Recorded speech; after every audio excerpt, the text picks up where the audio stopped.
Vamos lá? Gostaria de refletir um pouco mais com vocês sobre esse texto do Evangelho de João, do capítulo 3, do versículo 16. Diz assim o texto: Porque Deus amou o mundo de tal maneira que deu seu Filho unigênito, para que todo aquele que nele crer não pereça, mas tenha a vida eterna. Meus queridos, ontem alguém me mandou um vídeo que justamente citava esse versículo da palavra de Deus. E, de uma certa forma, tentando trazer um conformismo, ou tentando trazer, como eu posso dizer, tentando adequar esse versículo à sua situação ou ao seu pecado, usando justamente esse termo para que todo aquele que nele crer não pereça, mas tenha vida eterna. Quando Deus amou o mundo de tal maneira que deu o seu Filho unigênito, e essa tal maneira, significa que uma maneira que não dá para explicar, e para que todo aquele que nele crer não pereça, mas tenha vida eterna, isso não significa que, se Deus ele nos ama tanto, por que ele não pode nos aceitar com os nossos próprios erros? Se Deus ele nos ama tanto, por que Deus ele não me aceita mesmo eu pecando? Se Deus me ama tanto, por que Deus não me aceita? Porque eu tento deixar este pecado, mas eu acho que eu nasci com ele. Eu acho que eu não consigo, isso é de mim. A Bíblia fala que todos pecaram e destituídos foram da glória de Deus. Realmente, nós temos pecado na nossa carne, na nossa vida. Nós não podemos fugir do pecado. Mas a partir do momento que Jesus ele morre na cruz, ele se entrega como Cordeiro santo, puro, imaculado. Qualquer pecado que tenhamos na nossa vida, vou dizer de uma maneira mais clara para você, qualquer espinho na carne que nós tenhamos na nossa vida, não é capaz de sobrepor o sacrifício que Jesus pagou na cruz do Calvário. O que eu quero dizer é que o sangue de Jesus Cristo nos purifica de todo e qualquer pecado. E que Deus, ele ama o pecador, mas ele abomina o pecado. A Bíblia fala que a única coisa que faz separação entre Deus e o homem é o pecado. Quando nós insistimos em pecar, quando nós temos prazer em pecar, a palavra do Senhor vai nos dizer, a Bíblia Sagrada, que se nós andarmos em espírito, nós não cumpriremos as concupiscências da carne, ou seja, os desejos da carne. Talvez deixar de fazer algo que é pecado, algo que te machuca muito. Talvez você não consiga deixar de parar de mentir, ou não consiga deixar de parar de adulterar, ou de fazer coisas que ferem a sua alma, que ferem o seu sentimento, que machuca a sua vida. Você tenta, mas não consegue, mas você precisa decidir. Talvez você esteja tentando sozinho, sabe? Você e você mesmo. Só através de você, da sua carne. Eu trouxe uma reflexão um pouco tempo atrás que nós somos feitos alma vivente. Deus ele soprou em nós o seu espírito. E a partir do momento que Deus soprou em nós o seu espírito, nós somos seres espirituais. Nós precisamos andar em espírito. Eu entendo como é difícil nós andarmos em espírito estando num mundo carnal, em um mundo que o que vale são os desejos da carne, a satisfação da carne, as obras da carne, que são muitas descritas na palavra de Deus. Eu sei o quanto é difícil, mas precisamos decidir andar em espírito. Precisamos decidir por Jesus, segurar nas mãos de Jesus, segurar nas mãos de Deus e seguir em frente. Ele morreu na cruz para que nós tivéssemos condição de seguir em frente, de sermos perdoados todos os dias dos nossos pecados. É aquela rotina, querido. Você peca, se arrepende, Deus perdoa. A Bíblia conta uma história de uma mulher trazida a Jesus que foi pega em adultério. E colocaram essa mulher na presença de Jesus e perguntaram para Jesus assim: bom mestre, essa mulher foi pega em adultério. O que nós vamos fazer com ela? Simplificando aqui nas minhas palavras, Jesus falou assim: aquele que não tiver pecado, que atire a primeira pedra. Ou seja, todos que estavam ali tinham pecado. Todos tinham algo, sabe? Que precisavam consertar na sua vida, que precisava da misericórdia de Deus, que precisava de um perdão do Pai. E a partir do momento que Jesus falou assim, todos deixaram as suas pedras que estavam nas suas mãos. Essa mulher estava prestes a ser apedrejada e foram embora. E Jesus, chegando para aquela mulher, simplesmente ele não disse assim: mulher, levanta-te, tchau, vai com Deus. Não foi assim que Jesus disse para aquela mulher. Jesus olhou para aquela mulher e falou assim: vai e não peques mais. Vai e não peques mais. Jesus vai dizer isso para nós todos os dias: vá e não peques mais. Se cometemos alguma coisa, o sangue de Jesus nos purifica e resistimos ali para não cairmos em tentação novamente, seja qual for o tipo de pecado, seja qual for, meu querido.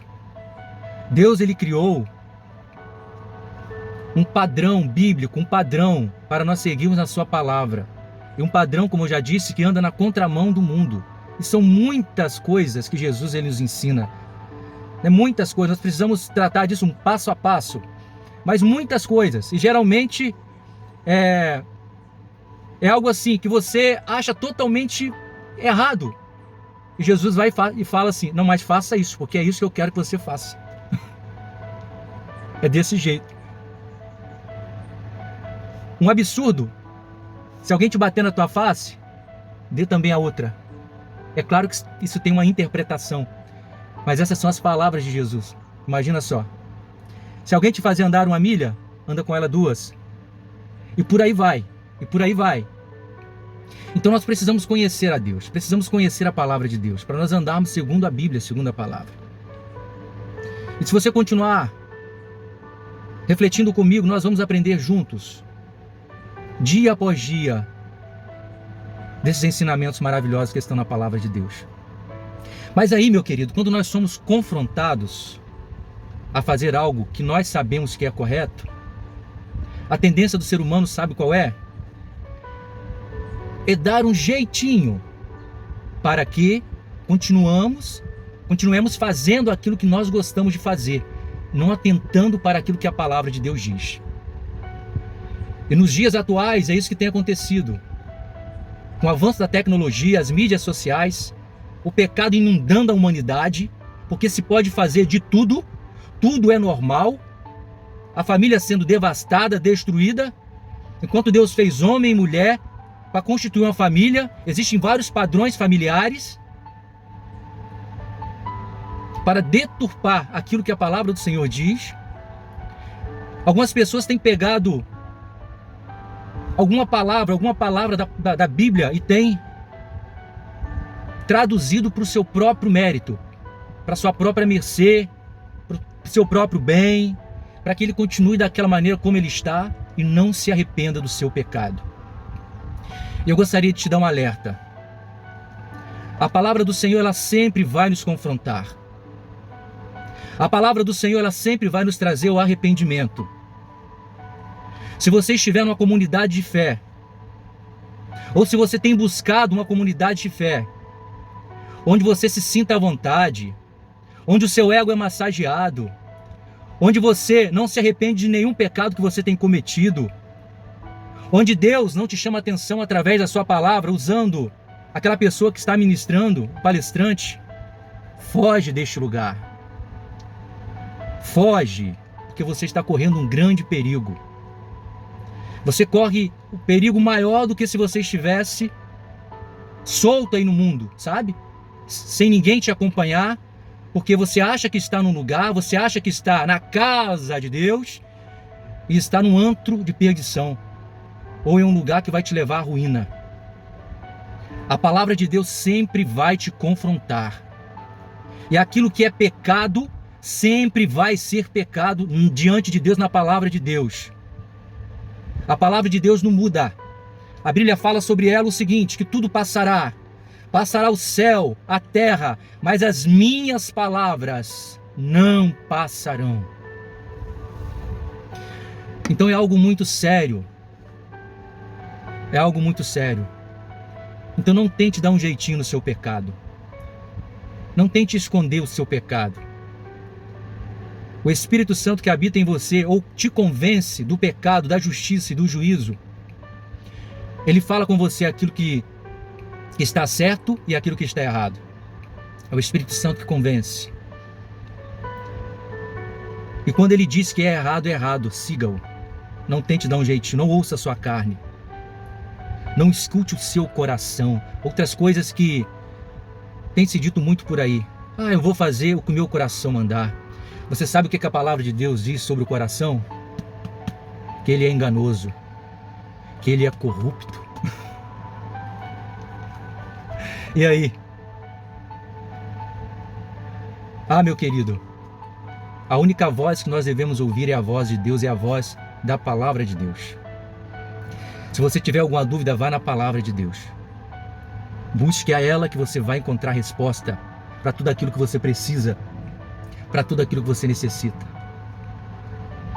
Deus, ele pagou um preço muito alto na cruz do Calvário, para que nós brincássemos com o pecado, para que agora nós ficássemos, sabe, tratando o pecado como algo normal. Foi alto o preço que ele pagou. O que ele exige de você agora, já que você foi comprado por um alto preço, é que você o obedeça. No capítulo 16 de Mateus, versículo 24, diz que se alguém quiser vir após mim, Jesus dizendo, negue-se a si mesmo, tome a sua cruz e siga-me. É necessário nós negarmos a nós mesmos. É necessário nós negarmos a nossa própria vontade, o nosso próprio querer. Não adianta nós fazermos pirraça, não adianta nós fazermos bico, não adianta o que pensamos, o que achamos.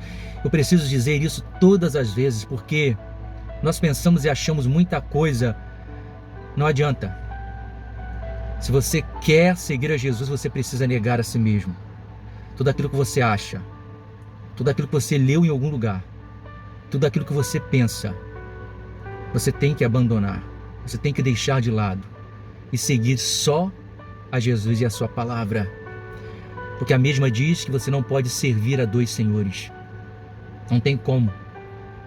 Ele te comprou por um preço muito alto, você é dele agora, e ele não aceita que você seja de mais ninguém. Ele não quer dividir você com mais ninguém. Você é só dele. Ele não quer que você seja influenciado por ninguém, somente pela sua palavra. Então negar a si mesmo, tomar a sua cruz dia após dia e seguir a Jesus. Esse negar a si mesmo reflete muito a negar as vontades da nossa carne. Cada um de nós temos fraquezas, querido. Algumas maiores, outras menores. Algumas que trazem muitas consequências na vida da gente, que a gente tem que lutar mais. Outras que nós conseguimos levar. Mas seja qual for aquilo que te aflige, o pecado que te aflige, você precisa deixar nos pés de Jesus. Você precisa confessar, você precisa se arrepender. Você precisa dizer para Ele, Senhor, eu não quero querer fazer. Eu não quero, me ajuda a não querer. Ele vai te ajudar. Sozinho você não consegue. você não consegue. Uma outra reflexão, Mateus no capítulo 11, versículo 28. A palavra do Senhor vai dizer assim: vinde a mim, todos vós que estáis cansados e sobrecarregados, que eu vos aliviarei e trarei descanso para vossas almas. Você está cansado? Sobrecarregado? Fale com Jesus como você está. Você sabe como Jesus ensina na sua palavra? Ou como a palavra de Deus ensina, né? Melhor dizendo, que nós devemos entrar no nosso quarto, fechar a porta do nosso quarto e falar a Deus em secreto. Vou te contar uma particularidade.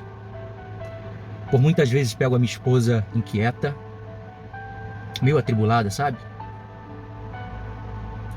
E ela já está cansada de ouvir: vai orar. Essa é a frase que eu falo para ela, porque é algo que funciona comigo. Eu queria te convidar, meu querido, minha querida, meu amigo, minha amiga, meu ouvinte, para fazer essa experiência. Entra no seu quarto, fecha a porta, dobre o seu joelho e fale com Deus em secreto. Conta para Ele todas as suas tribulações, conta para Ele todos os seus problemas. Conta mesmo, se rasgue. Jesus é o melhor psicólogo que existe. E talvez você não escute com a sua voz audível falando com você, mas Ele vai falar ao seu coração aquilo que você deve fazer e vai te direcionar e vai te trazer uma paz que você nunca sentiu na sua vida. Eu gostaria de te ensinar a fazer isso. No começo da oração você começa a falar com Deus. Chame Ele de Pai, chame Ele de Senhor. Eu não sei como você vai tratar a Ele, eu não sei a sua intimidade com Ele. Ou fale: Deus, eu nunca falei com o Senhor, mas eu queria falar hoje. Enfim, a maneira como você quiser. Comece a falar com Ele e no final você diga: em nome de Jesus, eu te entrego essa oração. E você vai ver como que você vai levantar do lugar onde você se prostrou. Você vai levantar outra pessoa, você vai levantar com as suas forças renovadas.